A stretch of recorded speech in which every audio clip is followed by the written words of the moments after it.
Okay, well, this is Amy Lujan here, and we are the Juneau Gastineau Rotary Club.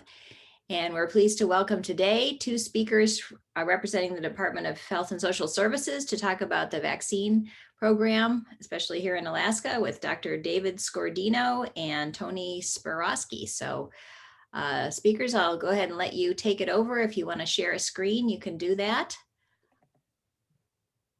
Well, hi, everyone. Thanks for having us here. My name is, as was introduced, I'm David Scordino. I am the emergency physician by training. I also did a fellowship in disaster medicine and my master's in public health. So this last year has been really quite interesting for me from that end, since it's literally everything I trained for. And I wanted to talk to you guys. It sounds like many of you have already been vaccinated, which is really exciting because I'm hearing about travel and movement. So I'm hoping that that's why, which is great.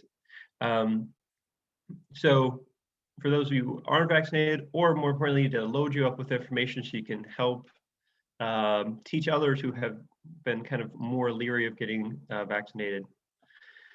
So the key takeaways, this is the more important slide, is that all three of the currently authorized COVID-19 vaccinations, so Johnson & Johnson, Pfizer, and Moderna, are all excellent. They're all highly efficacious at preventing severe COVID. And what's really exciting is that it also is, and so that was what the original trials showed. And what's really exciting is also appears to be very efficacious of preventing asymptomatic, so being that asymptomatic carrier, or even just mildly symptomatic COVID as well. But the primary endpoint for the trials was about hospitalization and death.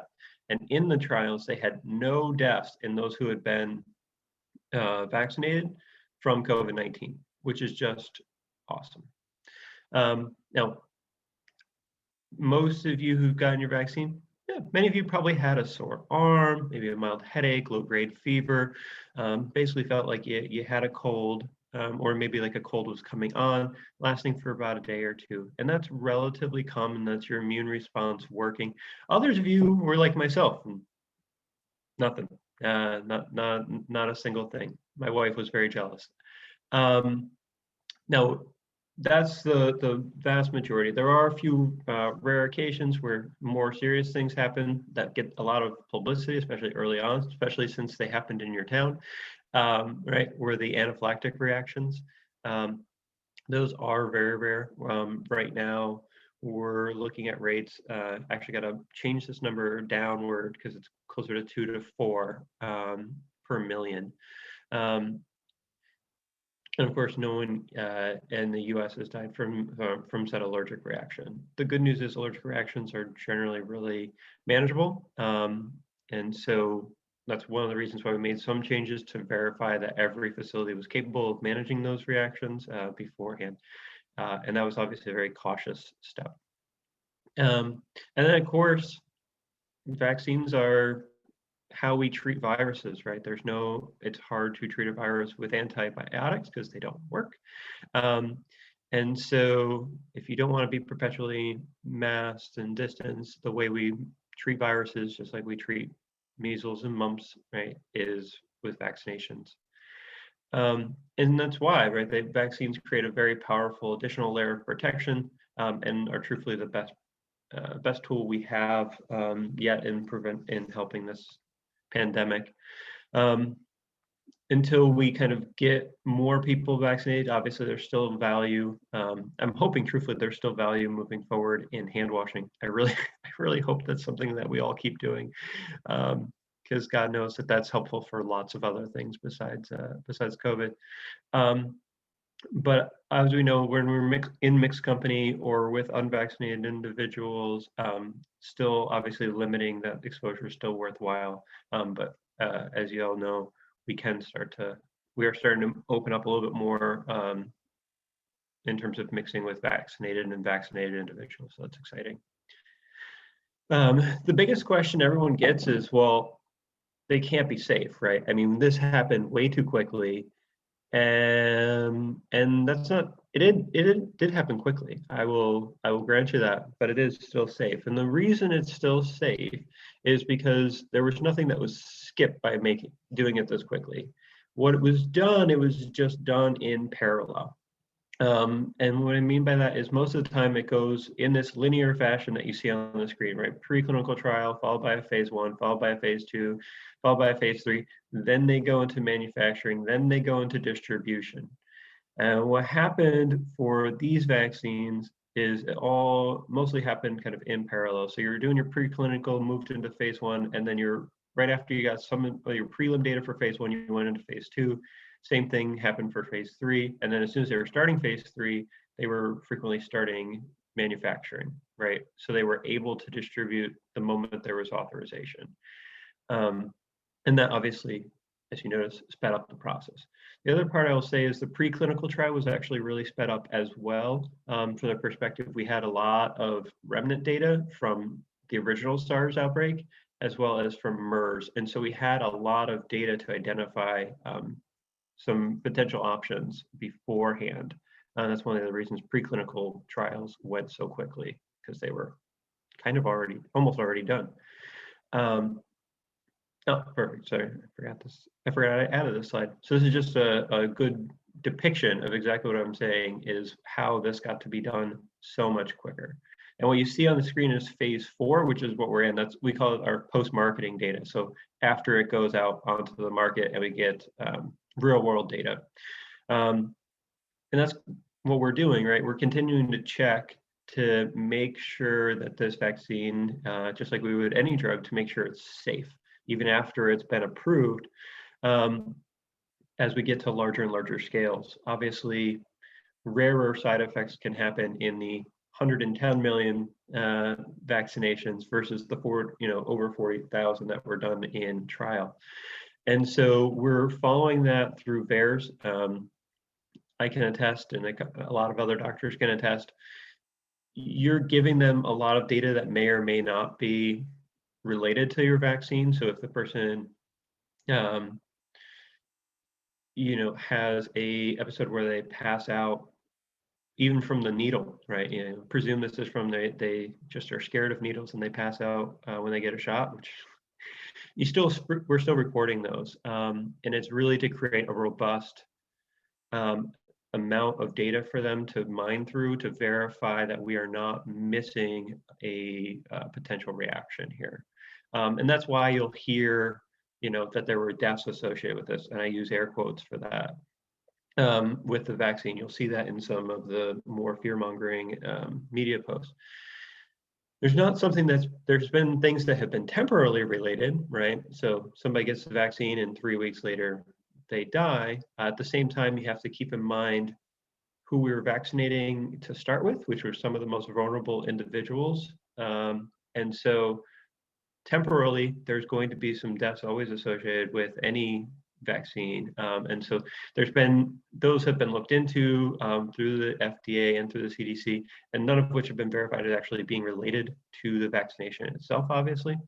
But that's where you'll get that from is, unfortunately, you do something like give a vaccine or give a medicine, and then a percentage of the population, unfortunately, is going to die within a given month of that happening. And so that has been thus far all of those cases. There's another way where you're having direct engagement with, you yourself can be directly texting with a CDC worker. And this is through the VSafe program, and it's literally just check-ins to verify how you're doing. So they're monitoring for symptoms or complications through that as well. So we're constantly looking through this. The next big question a lot of people get is, which is the better one? I mean, there's 3 of them. One of them's gonna be better. And truthfully, they're not. All 3 of them are certainly very comparable in terms of their efficacy. And all of them have been shown to be very effective in reducing severe illness, hospitalization, and death. The only thing that I can say that is probably a reasonable one is in terms of logistics. So for people who are working remotely, obviously the Johnson & Johnson, the single shot, has a little bit of a bonus from the perspective of not having to go back But in terms of actual which one is better, all of them are all amazing. And so the reality is whichever one you can get is probably the best one, unless you have a reason, like I said, that you're going to go work remote for the next 6 months. Johnson & Johnson might be a better option for that person if they don't have time for a second shot before they're supposed to go out. But otherwise, and then obviously the real exciting things is that we're all able to do so. Pfizer included 16 and older, 16 to 18s in their trial, which is why they have that special 16. And otherwise, Moderna and Johnson & Johnson are for 18 and above. Pfizer and Moderna have opened up and are trialing for 12 and above right now. And fingers crossed, they are fully enrolled, and if the data looks like the adult data, so obviously there's nothing new or different, best guess is somewhere in the fall, maybe winter. I'm hoping for even earlier. We'll see. And then Moderna has enrolled their actually 6-month to 11-year-olds. And I know Pfizer just opened up, but they haven't enrolled yet. So that's really exciting movement for the kids as well.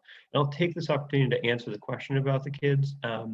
If you think about it, you're allowed, it's much easier to consent an adult to take a new drug or basically participate in an experiment, right?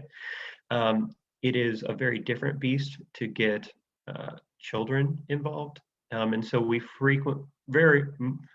almost always start with adults, right? To get some safety data, verify it's an okay drug. And so in this case, this vaccine is safe. And we know that that's the case for adults. And now we can start, it's a lot easier as a parent, right, to say, okay, well, it's safe for all the adults, it should be safe for my 13-year-old, let's verify that. As opposed to just being like, here, good luck. The 6 to 11-year-olds are a little bit different beast, and it's because they're so much smaller, right? So we usually have to make adjustments to the dose for them. And so that's why they're actually going back to a phase 2 component as opposed to phase 3. For 12 and above, most pediatricians will hate me saying this, but we're treating them kind of like little adults in terms of their physiology is a lot closer, their immune system's a lot closer to adults, and of course their size is a lot closer to small adults. And so they went right into a phase 3, so that's why they'll be done quicker than certainly the young kids will be. As most of you probably heard, right, the CDC, once we're vaccinated, did decrease the stringency of their recommendations, so we can start gathering in small groups for people who've been vaccinated. And the reason they did this is there has been more and more data that shows that there's a decrease in transmissibility after being vaccinated, as well as that protection of being an asymptomatic carrier. Now, it's not 100%, which is why certainly still in mixed company, you don't want to risk an exposure. So still wearing the mask when you're out and about in public is still worthwhile. But it is why we have made the recommendation that vaccinated individuals can certainly expand their bubble beyond what it has been for this last year. And obviously by doing so, we get to enjoy a lot more things and people, which I was really excited to hear about, seeing family. I will digress for a second and say that my parents are now vaccinated. They will be officially fully vaccinated, and they are going to finally get to meet their grandson, who's 11 months old. And they've been unable to travel until now. And so that to me I think speaks volumes as to what the value of the vaccine is. And I'm sure many of you can relate to that. With that, now comes the more important part, which is the questions, because that's just kind of a run through, but the questions are always where the real things come through. And so I saw Rosemary, you showed up first with the hand raised. Yeah. So I have a question. I came back from Seattle on Tuesday night, and I was required to get a COVID test at the airport. Mhm. which was fine. And it came back at 5 a.m. this morning, negative. But they didn't ask me if I had been vaccinated. And I'm wondering if you're gathering any data as you do those tests. Is there any correlation or any valuable information that can be gathered if you're tested after you've been vaccinated? That's a good, so there's definitely good value in the data in terms of if you show up positive, right? They've done real world data. Mostly Israel's been really a great data mine right now. To be honest with you, they've done a lot of studies coming out of Israel, and they're the ones who've been showing the decrease in asymptomatic spread. That said, I am looking for a pen because I was going to take a note that that's a good idea, to see if we can include that with the public health nursing team that's kind of follows up on some of those testing, to see if we can include just that into a screening component. So that way we can get a sense of that data as well. And then the honest truth is there's always, this is me, not necessarily as a state employee, just as a public health person.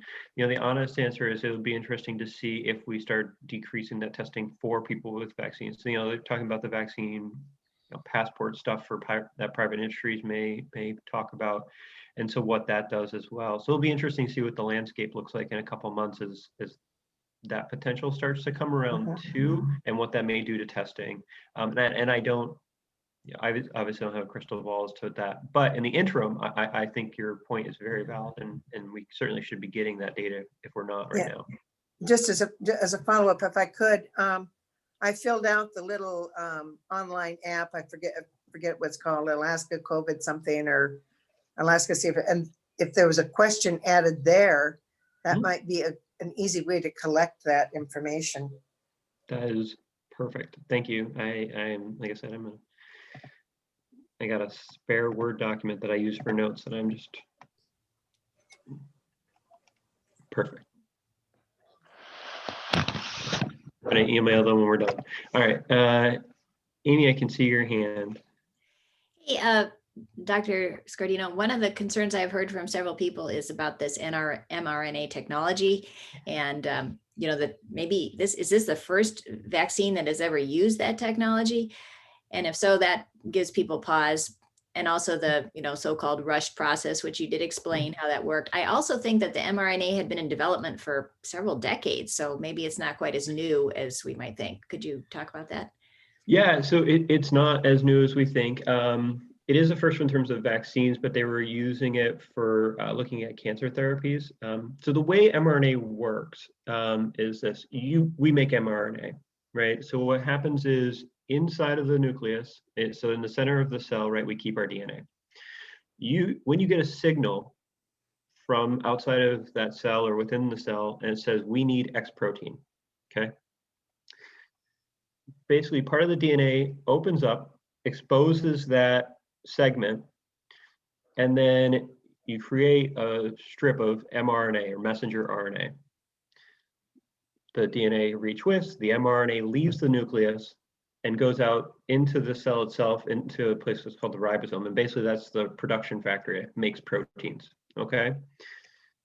Now, mRNA is inherently less stable, so it breaks down after a couple of days because you don't want to continually be making this protein, right? That would be bad. And so we always have our mRNA. Now, the value for the mRNA vaccines, all the Johnson & Johnson and traditional ones still utilize an mRNA, right? Because what it does is you're still producing some variation of a messenger RNA, and your body is producing the proteins of whatever virus. So when we use like an adenovirus as a carrier, we're still bringing in a DNA component of whatever virus. And then you're still transcribing that or making that into a messenger RNA, still making those proteins through the same mechanism. The only difference is in the carrier. And what I mean by that is, with the more traditional viruses or vaccines, we usually use like an adenovirus or a different virus that was inactivated as the carrier to get that RNA sequence in. In this scenario, they actually engulfed it in fat, and that's what allowed it to be transported. So the only difference is the transport medium, truthfully. in terms of that. And so I won't lie, I had to read a lot about this because, as you can imagine, I was one of the first people to get vaccinated. And so I totally get being like, this is not the measles shot that I'm going to give my kids, because that's been around for 50 years, right? Totally understand some concern there. But the more you read about, the more it's like, this is actually just really slick technology. And I think it's going to be, I wouldn't be surprised if actually we're using this more for vaccines in the future, because you can develop it a little bit quicker than trying to get it into an inactivated virus. So trying to incorporate a DNA component to it is going to be quicker to just creating the messenger RNA and then putting it into a transport medium. So I think actually for future viral or vaccine production, it may be actually really good technology. Eric, I can see your hand. Yes, good morning. Thank you for the information and being here this morning. Quick question. So from my understanding, it was the Operation Warp Speed that really was enabled the process to speed along at the rate it did. And obviously with all the information floating around, that may or may not be the case. So if you can clarify that. And then the second part of that is there a major downside to continuing with a parallel approach to developing vaccines in the future? There's a huge downside, and that's actually where, so Operation Warp Speed, the answer is a bit mixed as to truthfully how much value it had. Some companies did this on their own. Others used money from the federal government. So that's why I say it's a little bit mixed, because for some companies it made a difference, for others it didn't. You gotta remember, the way that we're able to do this one in parallel is cash. If I'm being quite frank with you, the way it works, right, is you're going to lose a lot of excess product and time building something up that may not work. And so if you have to jettison several 100 million doses of whatever vaccine, because it turns out in your phase 3 trial that you failed in whichever one you put in on your first go, that's a lot of money. And so that's really what allowed a parallel process to happen. And so while I would love to see other things happen this quickly, I think the capital investment on it may be too much for many things. Obviously, this is a different beast in terms of capital lost from all of the necessary kind of public health restrictions, and obviously it's a different thing here in terms of a pandemic versus other viruses. So will it be used in the future? Obviously, potentially, but I think it requires a lot of money to do so. So I don't think unfortunately, it's a realistic. I would love it because I'm a public health geek, but at the same time, understand the realities of it. So that good. Okay. Doug, and then I see Kevin. David, are there percentages before the vaccine went out, like how many people died and how many people are dying now with the vaccine out there? A certain percentage, is it decreasing? Oh, I mean, you can see just in raw numbers, it's decreasing. We're seeing it, the age group is kind of decreasing a little bit too, which is obviously not a surprise, right? Since our primary target was nursing homes and the elderly to start with, and they were obviously at the highest risk. And so we are seeing decreases, but like I said, what we're seeing is interesting and problematic is we're seeing an increase obviously in younger people, but we're also seeing the concomitant increases in young people hospitalizations and death, right? We're seeing more of these 30, 40-year-olds, not necessarily in Alaska. We fortunately have been pretty good in terms of our deaths here, but national, talking large scale numbers, we are seeing some increases in those younger people. Now, the good news is their likelihood of death is less than that, 65, 80, 65 plus 80 plus. And so we're seeing a decrease still in our overall raw death numbers. But we are certainly seeing a bump, which is concerning. And one of the concerns I think about being people getting too excited quite yet. We do have some work to do to getting more vaccine out there and in people's arms. So before we can truly let our guard down. All right. Kevin, did you have your hand up earlier? He did, yeah. And you're muted, Kevin. You mentioned hand washing a little bit earlier, and do you think there's actually do you think we're in the midst of a kind of a cultural shift in people sort of recognizing you need to wash your hands? If you have a cold, don't go out. I think this year there basically, hasn't been a cold and flu season. Do you think that we're on the way to not having cold and flu seasons as well as fighting COVID? I hope among hopes. So when people talk about the AIDS epidemic, they talk about the value of what it taught us about conversation about safe sex, right? And I'm hoping that this is what spurs us to have real conversations about proper hand hygiene. I'm hoping that the data comes out more about masking, especially like you said, it's like, my nose is a little drippy. I'm going to wear my mask because I got to run to the store. I'm going to be really good about hand hygiene. Is that the cultural component that we can move into? And I think that would be really exciting because we do see we really don't have a flu season. And we'll, the naysayers will say we're not testing. Well, I will argue that we are still doing some testing. Our case positivity rate is still exceedingly low for the flu right now. And our flu hospitalization is exceedingly low. So, and our presentations for influenza-like illness is exceedingly low. So we have multiple markers to suggest that that's absolutely correct. The things that we're doing are helping that. Now, obviously, part of that is still the bubbling, right? And so the social distancing. And so what we'll see afterwards when we let that lapse, right? Which we're going to and we should.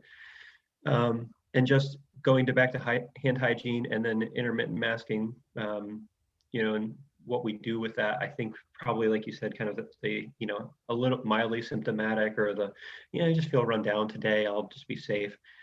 If we see that cultural shift, it'd be really interesting to see what that does to cold and flu season. And I would make the argument, just me personally, not as a representative of the state, that I'm actually excited about that hope in the cultural shift. The truth is we still have 50 or 60,000 Americans that die from the flu every year.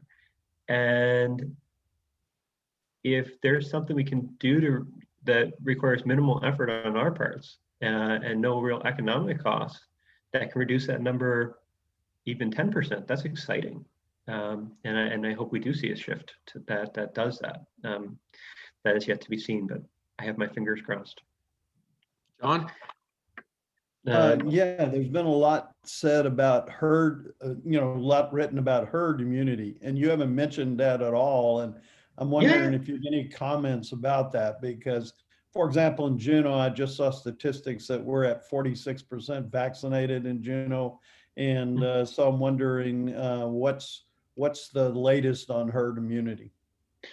So the latest on herd immunity is, and the reason why I always enter that field cautiously, is herd immunity is kind of an interesting thing in terms of there's not a specific number. And what I mean by that is, if you think about it, it's based on transmissibility. So for the measles is a good example. Highly transmissible. You cough into a room, it can linger there for a while. And that's one of the big problems with measles and why it requires a really high vaccination rate. I think it's like 85, 90% for your community to be able to keep measles controlled. There are other viruses which are less transmissible. So even say the flu, which is generally less transmissible than measles. So you can have a lower vaccination rate and still have really good control of the virus. And that's why there's variability. You add into that there are variants, and so their variant transmission is different. And that's one of the reasons why when we saw the UK variant, You saw the shift in the recommendations. They're saying, oh, you know, it went from 70%, maybe it's closer to 80%. And that's why no one's going to give you a hard number. And if they do, they're making it up. I'm not going to lie. We don't always know until we achieve it, truth be told, in terms of really herd immunity. You can model it and get a rough estimate, but there's always a couple percentage points of variability to that answer. The other thing I'll say about it is it depends on your scale too, right? So you mentioned 46% in Juneau, and that's amazing. Now that's the good news. If you get up to 80%, obviously within your community that may be successful. Now the problem is there can be other communities nearby that may not be anywhere close to that, right? And this is where it gets real fun, is it depends on where you're looking, because when it comes down to it, herd immunity is a local effect, because what you're talking about is protecting the individuals in this scenario, right, like children who can't get vaccinated yet. So you're protecting them from the virus by basically decreasing and not giving likely hosts. But if you have a community that really doesn't have a high vaccination rate, there's still going to be a pocket for viral spread. And we see that with measles and mumps, right? We see that in these some anti-vax communities, for sure. And so herd immunity is a scale thing, and it's also a little bit of a conceptual thing, to be honest. So, but the latest I heard is probably somewhere around that 80% has been the modeling suggestion, especially with the variants that are out there right now. So, Thank you. That's very helpful. you're welcome. I see other John. Thank you, Doctor. There's been some controversy about, you said there are 50,000, normally about 50,000 people die of flu each year.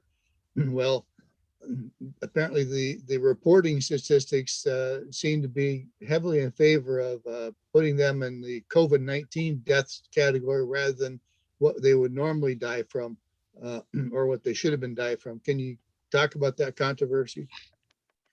Oh, you're talking about like, well, this person had stage 4 cancer. Was it really the COVID that killed them or the cancer that killed them, kind of thing? Correct. Yeah. Okay. Yeah, and that's an interesting, so this is a challenge when it comes to large scale data in the first place, right? So you're talking to somebody who has done public health, and the reality is this data is hard. And what you're seeing is it gets revised and refreshed. And this is, I think, the part that people want to latch onto. They latch onto somebody that got included because COVID was on their death certificate, but they died in a car accident. Well, guess what? When you clean your data, that goes away, right? This is what you're seeing stuff that comes on a death certificate. You're seeing to start with, and then you're identifying what the primary cause of death was. And if the primary cause of death wasn't COVID, then it goes out of it'll fall out of the COVID numbers. That requires the state epidemiology team to clean the data. And that's what happens. You see variations where stuff gets added based on death certificate reviews, or they get stuff that's subtracted for different states. And that's really just we call data scrubbing or data cleaning. And that's what that has to do with that review. And so that's the problem. People latch onto one and they neglect that, give it 3 months after a review gets done, and they end up removing it, right? The other is it's difficult in some scenarios to always tease those out, right? If I have somebody with bad COPD or lung disease, and then they get COVID, well, their lung disease clearly contributed to their death, but the COVID is probably what finished them off. And the same thing goes for many of these scenarios.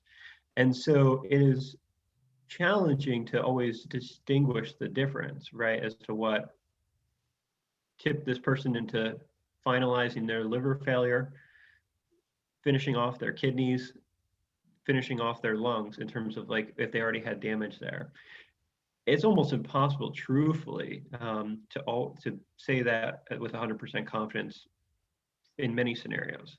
And so that's the real answer, is that we make the best effort. There's going to be errors on both sides of it where we include stuff that may not have wanted to be included. We're going to include stuff that probably, or not include stuff that probably should have been included in terms of those certificate reviews. But they do take time. And that's why the final, you don't get real numbers really until a couple months afterwards. And you see this with our state data, right? You'll see there were 8 deaths, one of which was recent. And it's because they were doing the death certificate reviews in retrospectively. So it's one of those things that it's the reality of how public health and data collection is done versus how people just want to report stuff instantly are very different. Real-time data does not always exist, especially when you need to do it at scale. Andy? Did that answer your question, John? Yes, thank you very much. Appreciate your thorough answer. Perfect. Andy? Candy, I see you got a question and you are on mute. Two things. One, we did travel and both of us are all fully vaccinated. Thank you. And then we were masked, of course, in the airplane and the airports and other places. And then we were in Anchorage and people were pretty much masked up there. So, we were wearing our masks. So yay for all of that. And I can certainly see the necessity to do that. But my question is, say someone had COPD or one of these other sort of fatal diseases and they got the flu. But and the flu is what finished them off. Do you suspect that on the death certificate that would have been, well, absolutely, flu's what killed them? So it's the same thing, right? Yeah, no, it's exactly the same thing. So that's I hate even doing the flu comparison to COVID just because people want to. Oh yeah, no, I know, but it was just it's people are always saying, but when you're talking about 550,000 deaths, that's a lot of COVID deaths. Yeah, agreed. It's probably pretty. I mean, it's still a huge number, even if you filtered out some of those other things. But I was curious about that sort of. If the virus kills you off, but you already had some other, eventually fatal disease, how that would be attributed to the death certificate. Yeah, so it depends on the degree of your COPD, for example. So we'll use that as an example. So if you just had COPD, but you weren't oxygen dependent, it wasn't generally considered severe, and then you developed influenza or COVID and you subsequently died, it would probably be the virus as the primary cause because your disease was not terribly severe to begin with. Now, if you're already essentially near hospice level, multiple liters of oxygen, almost bedbound from your COPD, then that would probably be listed as your primary, and then secondaries would go under there. And so it's a fair distinction to make. That said, we would treat this very similar for the flu as for COVID, right? It would be still included on the death certificate because it is the finalizing component of it. What will be interesting to see, which is hard to do, and that's why it'll take time, is adjusted life years. So we can do calculations based on the expected life expectancies for the individuals that passed, and then kind of see, how many of those individuals, did it only take off 2 or 3 months of their lives, or how many of them really took off years and sometimes decades of life. And so for me as a kind of epidemiology kind of geek, that'll be really interesting to see what that data looks like. I suspect, unfortunately, it will be a lot worse than I think people want to, because again, what we hear and what we see and what happens in the hospitals are very different beasts, right? Which is we hear about, well, this person had stage 4 cancer, like, this gets pushed out into the storylines, but the reality is, a lot of people I've seen had lots of years ahead of them, even if they had COPD and diabetes and had lots of medical conditions that could kill them. The truth is they were reasonably managed, and then it was no longer managed. And that's been the majority of deaths that I've personally seen. And that's been the experience of my friends as well. So it'll be interesting to see but that's experience, and I don't want to use that as hard facts. So we'll see what the facts look like. Doug, I see you got a hand up, and I see Rosemary, you have another question.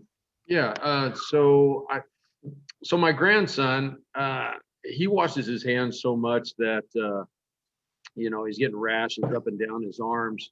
20, 30 years ago, we used to let our kids play in the dirt. If somebody got chicken pox, they'd send them all over there to play with them so that everybody in the neighborhood would get chicken pox. How do you feel that our younger generation is becoming germaphobes, and that they're going to push away getting the flu, getting the cold, getting the chicken pox, and then at some point in time, maybe 20 years ago, when they don't have an immunity to any of this stuff, that's going to be a problem? That's actually a really fair question, because you see the argument for hyper hygienic stuff contributing to allergies and to even some like eczema kind of things. So I think it's a hard question to answer, if I'm honest, because I think that it's twofold, right? I mean, the honest answer is there's always something new and different that can come around that we don't have immunity to. And I think that the common cold, most of those will still float around, and regardless of how good you are about washing your hands, it's still going to make its way into your system.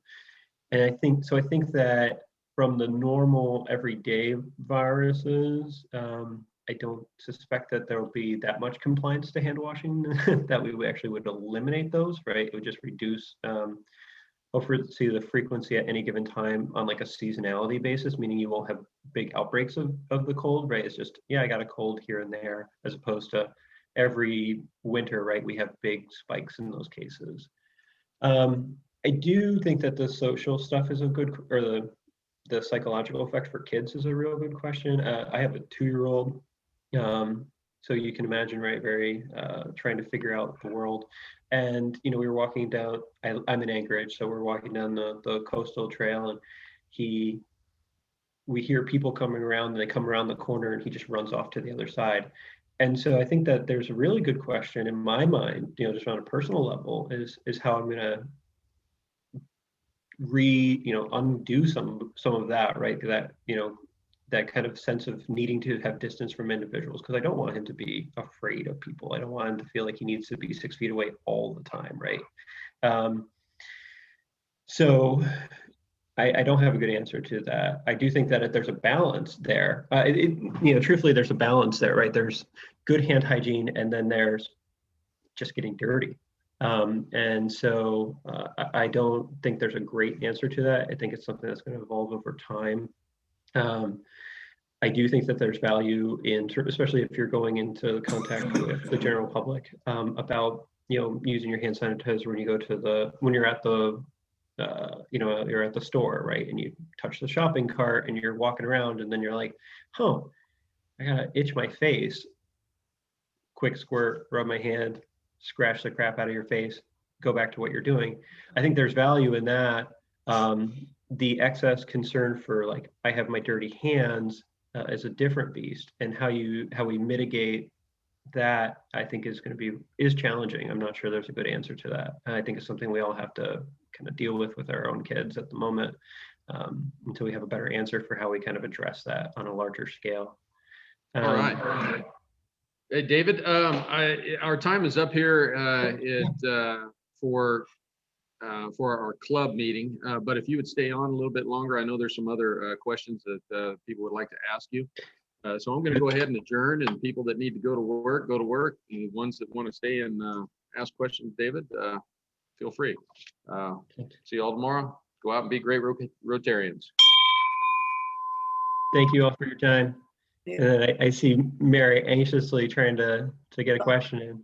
Thank you. I just wanted to ask if there were some diseases that either the person cannot have the COVID or it will not help them at all, as in asthma, rheumatoid arthritis. Are there things like that you could have the COVID shots, but they really won't help you, or because you have it, you are not even eligible to have the shot? Yeah, no, so as of now, there's been groups we've been hesitant to kind of to start with. So transplant patients were a good example because of their immune status. But their data has been looking good, actually. So more and more transplant patients have started to be encouraged to do so. Otherwise, immunosuppressed patients, so like you said, for lupus or rheumatoid arthritis, if they're on certain medications, they've been doing prelim data for that, which has also looked good. So the truth is, one of the few real contraindications to getting the COVID vaccine is if you already had a bad reaction to the first dose of it, to be honest with you right now. There are rare exceptions, and it's always if you have multiple medical conditions that create an immune suppression, so you have cancer and rheumatoid arthritis and you're on multiple things, it's still worth talking to your doctor about, just to work through the specifics of like an individual. But right now, there's really not a ton out there that's saying absolutely not for almost anybody. The only people who've been really cautious about, and we're still saying that they can go and do it, is people who've had obviously, multiple anaphylactic reactions and are at high risk for having another severe reaction. And even we just want to make sure that they don't get this done in some remote setting, right? We don't want them in the bush with no real medical equipment getting vaccinated, right? Because they're very high risk. And so we're just encouraging them to get monitored for longer and be at an appropriate facility should they have a bad reaction. But even we're not necessarily saying don't go and get it, just do so cautiously. So no, even the people we were worried about thus far, data has been looking better and better about that they're still able to do so. Because like I said, this is an inactivated virus. This is essentially inactivated, right? Because we're just giving a spike protein in that mRNA, and that goes for Johnson & Johnson too, even though it's not not a specific mRNA, but it's still focused on the spike protein. So the only concern is if you have an overly robust immune response, which is one of the reasons why we're worried about transplant patients. And so far that has looked good. So no, there's not a whole lot of real true contraindications right now, which is exciting. So if you have rheumatoid arthritis, you have both shots, you probably are safe if you haven't had severe reaction. And in terms of efficacy, we really haven't seen a change in efficacy with those things. So yeah, they do not seem to be different than the general public thus far. And same with asthma. It's okay to have the shots if a person has asthma. Oh yeah, no, asthma is absolutely, that's definitely one we want people to, even if they're taking a biologic, so basically taking a medicine that has a suppression to their immune system, still certainly getting recommended. And that's been since the beginning, because they're definitely a higher risk group. All right, I see Amy. Thank you. Oh, of course. I see Amy, then I got Claudette, and I see Eric. Wow. Thank you for being so generous with your time. No. One of the biggest reasons I see that people should get vaccinated, these people that are hesitant, is really to protect children and others who are immunocompromised. So, I'm just hoping that going forward, that can be a persuasive argument, because if I understand it correctly, we are likely to produce more variants, the unvaccinated among us, and that will inevitably compromise the health of these other folks who can't get vaccinated at all, especially. Yeah, well, so that's the interesting thing. So I have a 2.5-year-old and an 11-month-old. So my kids are the last in the food chain when it comes to this. So I very much see that value in there. Everyone's like, well, kids don't really get sick. It's like, yeah, for the most part they do okay, but we are seeing increase in our hospitalization in that 10 to 19-year-old range right now. For particularly in the Midwest, we're seeing those spikes for school-age kids. And so the other part that we don't know, and this is what my wife gets really concerned about, is whenever we have a conversation about what do we do to open our bubble, right? Because we're both fully vaccinated, we're like, but our kids aren't, right? Is the long-term effects. And we know long-term COVID exists. The percentage and the depth of it are still being explored, right? But we know that exists. We aren't seeing a ton of data within kids, but there's certainly that concern, right? That they could still have some long lingering effect. And we just don't know it yet. there's not a ton of data out there, but I agree. I think the point is that it's really important to protect our children and those individuals who can't get vaccinated. And so I think that's a huge, I think that's one of the biggest things I see as a motivator in my mind. I will say variants are going to happen if we don't have a robust and quick and effective vaccination program. And that doesn't mean just, unfortunately, just in the States, it means globally, which obviously other parts of the globe are kind of trailing. The other side to that too is variants will almost invariably mean we're going to need a booster shot if we don't get it under control. Now, whether or not we need one going forward, we'll see, right? So far, the initial data says 6 months is still really good, great. But obviously time will tell, right, if we're going to need a booster shot for the traditional virus. That said, if we continue to have rampant spread somewhere in the world, a new variant will come along invariably and decrease its efficacy, and we will need boosters. I don't know when, but I suspect that'll be the case. I'm truthfully hoping that we'll get I'll end up with just a booster in a year or two, and then that will be it, because things will be well enough under control. That's my personal hope. Don't take that as anything more than just my kind of hope and thought process than anything that's, it's data supported, but not well enough that I would state it as factual. But that's kind of my hope. So I think kids are a great argument though. But that's the other thing. People are like, oh, I don't want to get it because I'm just going to need a booster. And it's like, if you get it, you may not need a booster. Go and get vaccinated. That's one of the things that kills me. And then they make the argument, well, if I have natural immunity, that's better. And it doesn't seem to be, actually. We actually are seeing that we have a more robust and potentially longer lasting immunity from vaccinations thus far. So you're taking a huge risk of getting sick and having a bad complication and potentially lifelong complications versus taking a shot because what? Bill Gates was involved in its production and he's microchipping you? I don't know. Sorry, I digress about that. Because I was really disappointed I didn't get my microchip. I was hoping to have a connection with Bill Gates. He seems like an interesting guy. Sorry, I went down a rabbit hole I would try and avoid. Claudette, you were next and then Eric. Well, I was interested to hear you talk about people who have transplants, because that's something that was near and dear to my heart because my son has a liver transplant. But Yeah. I attended a Zoom meeting with UW. I think it was back in like late January or February. And one of the things that they cautioned any transplant, not just liver, but any transplant was at that time, they were not endorsing the Johnson & Johnson because the delivery system was a little different than the other two vaccinations. So is Alaska following or tracking that at all, or coming up with any data and sharing it with hospitals, or just kind of interested in that? I don't think that we're specifically tracking that. I think right now the things that have been done with transplants have generally been done at transplant centers like UW, or I want to say the one I saw was out of Northwestern, but I'd have to recheck. But you're right, the data had thus far, so in January, like December, January, they were saying no to transplants until they saw some data on it, because the concern was the immune response would induce the potential for rejection. That was the concern.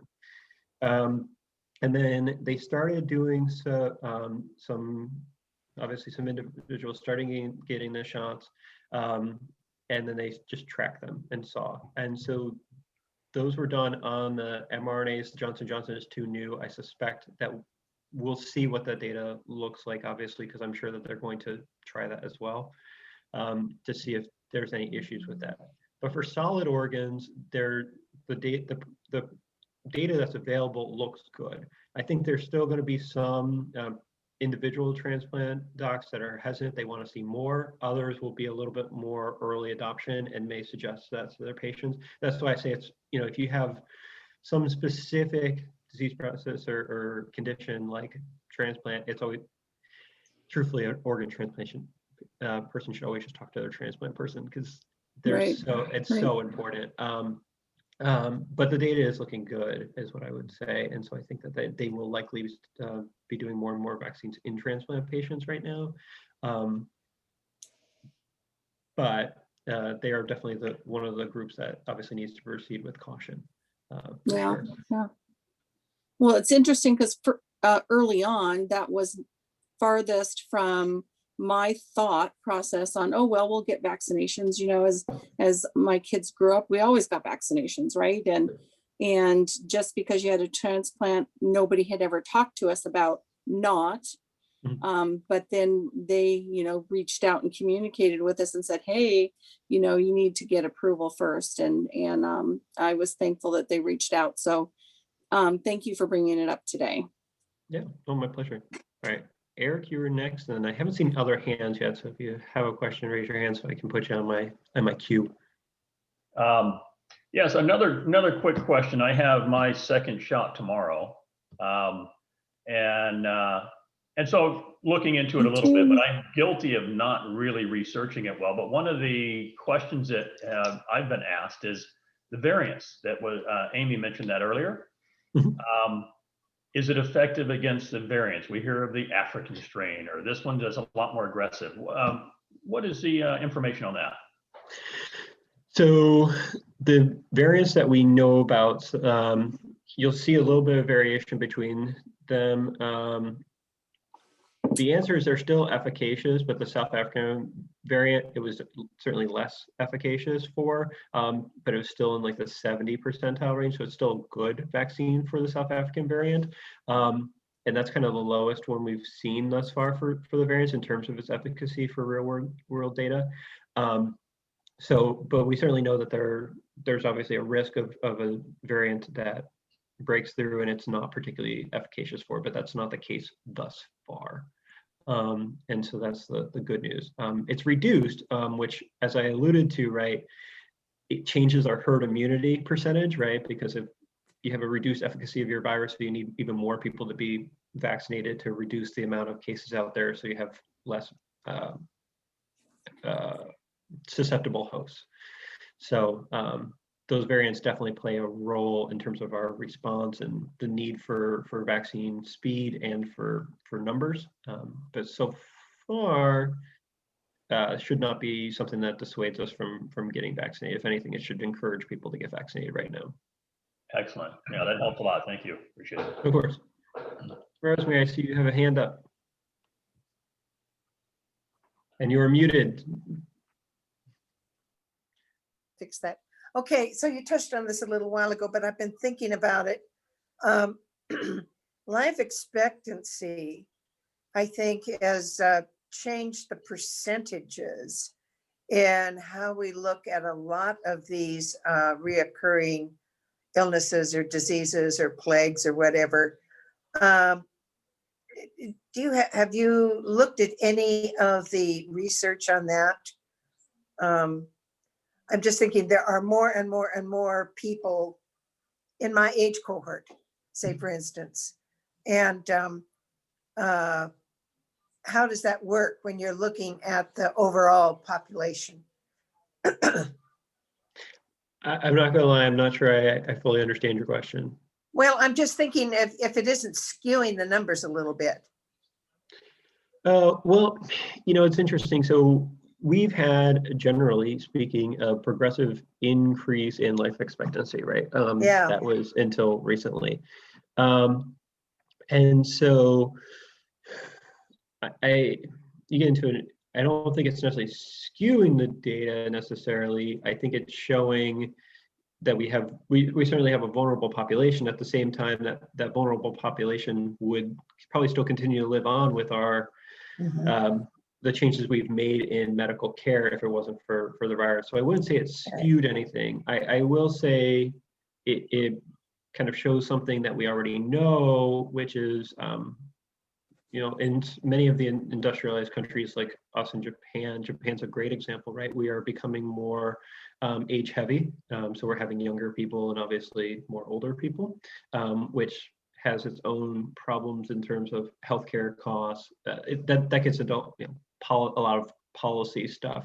You know, Social Security, how you continue to pay for it, or the equivalent in Yeah. Japan. Right? But I wouldn't say that necessarily I mean, it's clearly going to affect our data because obviously individuals with underlying medical conditions, which tend to be older, are certainly at higher risk of dying. So certainly they're going to be disproportionately affected here. And obviously, since there's a lot of them, that obviously does affect the data. If we had an entire population of all 20 somethings, then I think our death counts and our hospitalizations would be different. Way different, yeah. Yeah, it's probably it'd be concerning, but it would obviously be, we'd definitely be talking about very different numbers, I suspect.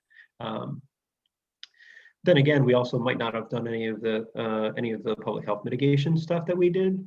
We're certainly not doing it as quickly, and so we may have had a lot higher infection rates numbers as well. So we may still actually be talking about these kind of numbers, but except we'd also have 100 million cases because we didn't do anything about it. But I don't know. John, I see you had a question for a friend.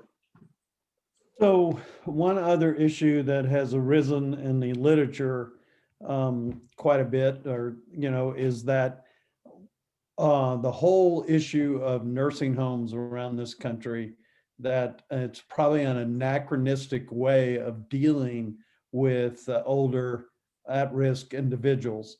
And since you have a public health background as well, what is your comment on that? Because I think I'm a former commissioner of health and social services, and I've been appalled that in 47 years since I was commissioner, we still have not shifted very much away from that model, which to me is, it was set up to fail. I mean, in terms of something like this, particularly COVID, with the way in which the nursing homes operate and so on. So again, have you had any thoughts within yourself as well as within your community of public health?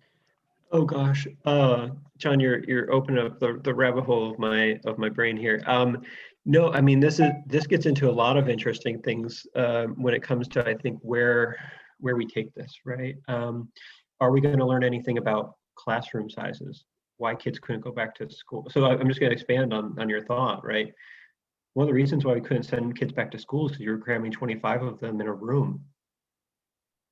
Are we going to do something about classroom sizes, which we've all known? I mean, since I was a kid, and I am not that young anymore, right? We were talking about classroom sizes being too big. Is that going to be something that we talk about? Paid sick leave, so people aren't going to work and spreading viruses all around. Are we going to do something about that?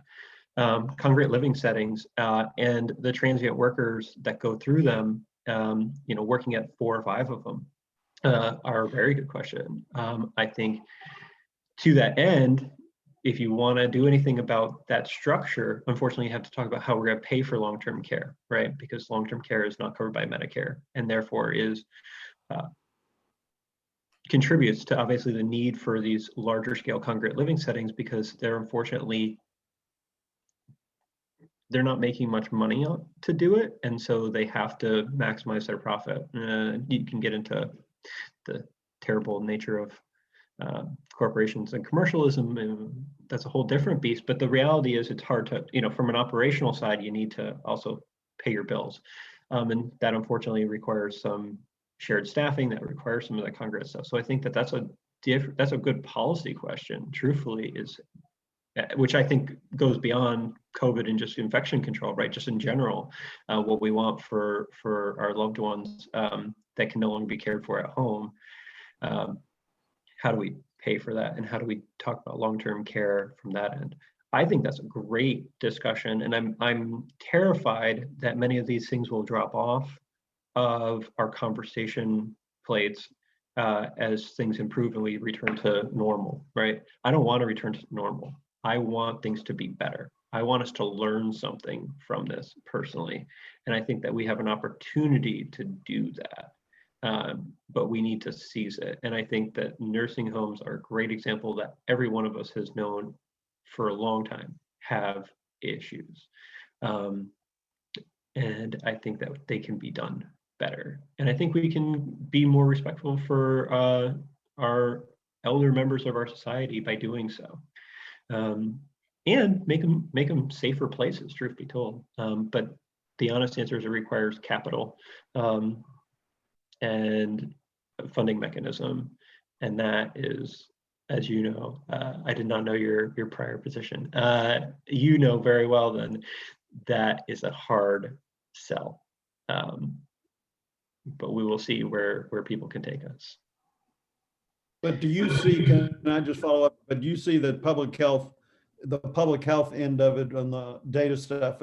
I'm beginning to see articles. Do you see that people are studying that throughout so that maybe that will influence policy? I mean, the problem is that these industries are mostly privately owned now and have huge lobbies in Congress and so on. And so, for example, foster care, which is shown to be a good model for many of the people who sit in nursing homes, is not funded through public entities in most states, through Medicaid or Medicare.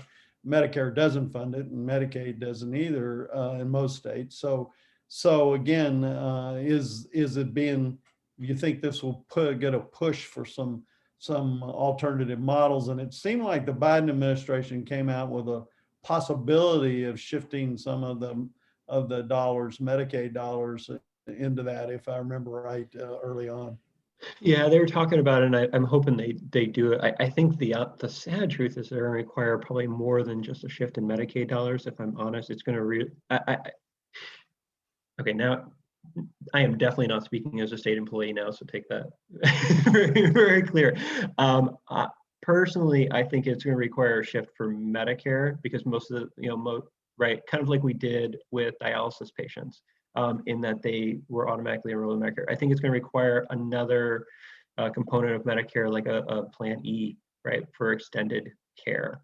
It is the honest truth. If we want anything on scale that's going to allow for this, and for individuals who are in chronic in long-term care, it's going to require they'll be able to be on Medicare as opposed to Medicaid, because Medicaid is just so variable and creates such variability across the states when it comes to their care options.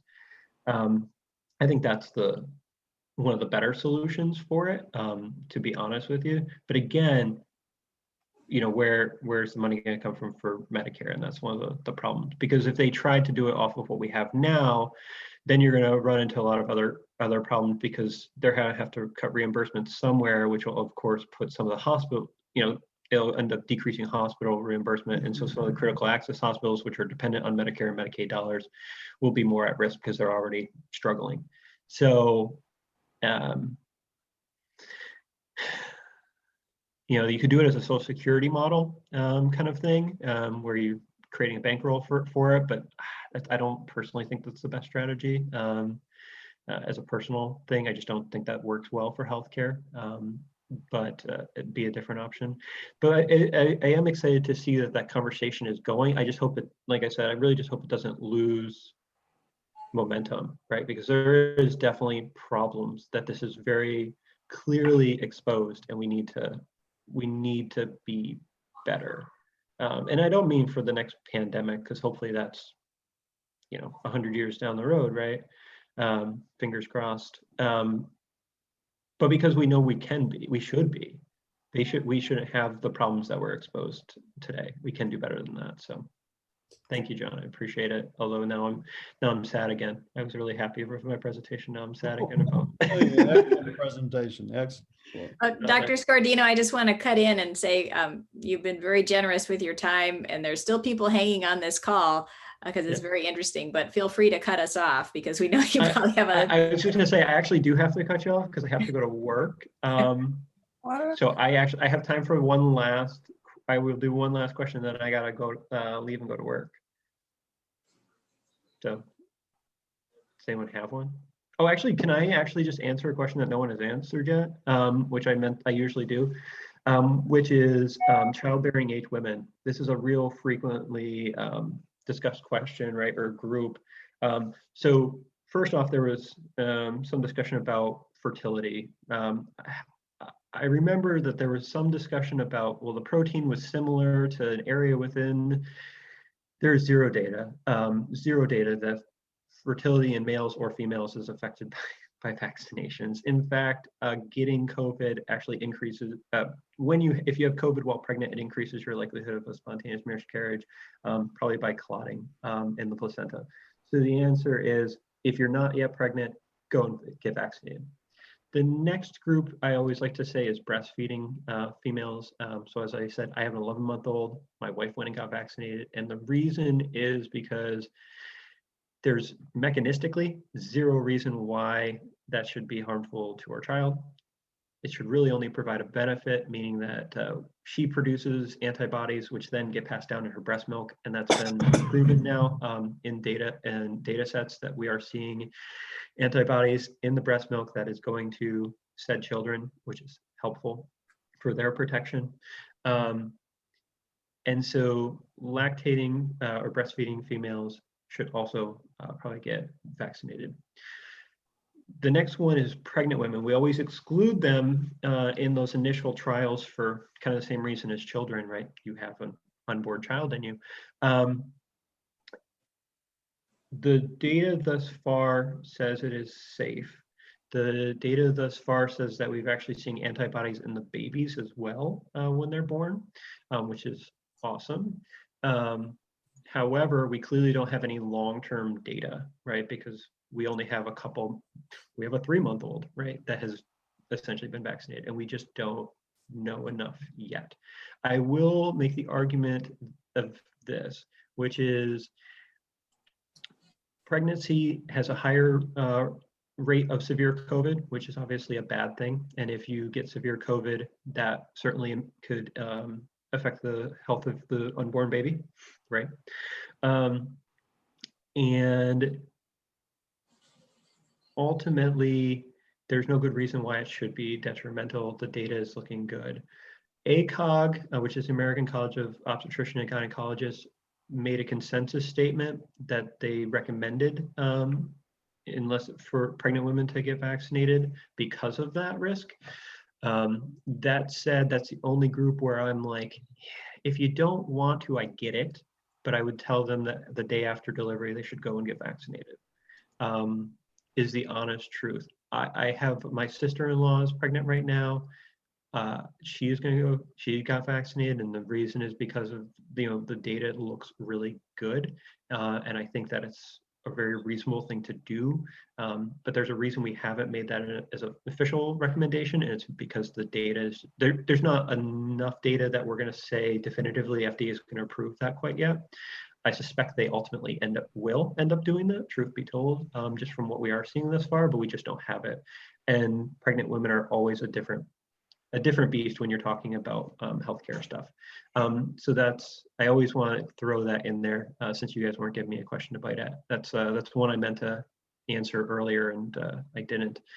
But so if you have friends, family that's applicable to, that's the current thought process. And so like I said, pregnant women, I totally understand the thoughtfulness for that. We probably, we would as a family, like if my wife were pregnant again, we would do that, but I can understand why others might not. But like I said, I suspect we'll see the data that says it's okay. But cool. Thank you for that. We might have thought of that later, so I appreciate it. That's usually the case. It's one of those that comes up afterwards, and that's why I was like, oh gosh, I haven't done that one yet. Well, I hope you're getting out there and doing a lot of these presentations because you've done a great job.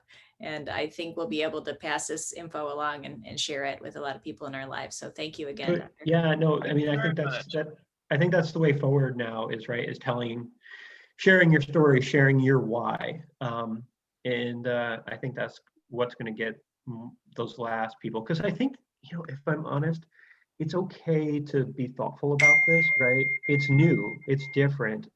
It hasn't been around for 50 years. And so I totally understand taking pause. And as long as that pause is just a brief period where you're just thinking about it and getting the extra data and getting some questions answered, I think that's okay. Mm-hmm. As long as it's not digging you into some random anti-vax rabbit hole on Facebook, I think that's fine. So yeah. guess I appreciate your time. I'm gonna. Well, Run for work. you made my week. That's pretty amazing. A great presentation. Thank you very, very much. Well, Okay, it was thanks, absolutely my everyone. pleasure, guys. Thank you Very for your good. time. Have a great day.